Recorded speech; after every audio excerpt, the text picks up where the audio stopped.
जी जन्मतारीख 6 त्यानंतर 15 आणि 24 आहे. हम्म. तर या लोकांसाठी 2026 कसं असणार आहे? 6 विनसचा नंबर आहे, लक्झरी कम्फर्ट त्याचा नंबर आहे आणि विदाऊट शुक्रच्या कृपेशिवाय तुम्हाला लाईफमध्ये लक्झरी तर भेटू शकत नाही. तुम्ही किती पण हातपायर घासा तरी पण तुम्हाला लाईफमध्ये लक्झरी मिळणार नाही, घराचं सुख नाही मिळणार.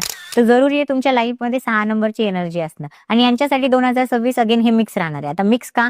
कारण की काय आहे ना, 2026 हे सूर्याचा नंबर आहे. 1 नंबर हा राजाचा आहे आणि राजाचे शौक थोडे मोठे असतात. तर मग यांचा जो खर्च आहे ना, तो खूप सारा लक्झरी आयटम्सवर होणार आणि खर्च तोच व्यक्ती करू शकतो ना जो कमवतोय. तर बेसिकली पैसा तर येणार पण खूप आहे आणि उडवणार पण खूप आहे आणि रिलेशनशिपसाठी तर चांगलंच आहे. स्टुडंटसाठी फक्त एवढंच की त्यांना फोकस करायला थोडासा प्रॉब्लेम राहील. तर त्यांना अगेन छोटे छोटे गोल्स बनवायचे आणि मग काम करायचंय. तर त्यांना थोडंसं कन्फ्युजन पासून दूर राहायचंय. तुम्ही लगेच तुमच्या पार्टनरसोबत जाऊन भांडणं करू नका. यांचे अफेअर होण्याचे चान्सेस आहेत. तुम्ही जर तुमचे अफेअर असतील ना, तुम्ही तुमच्या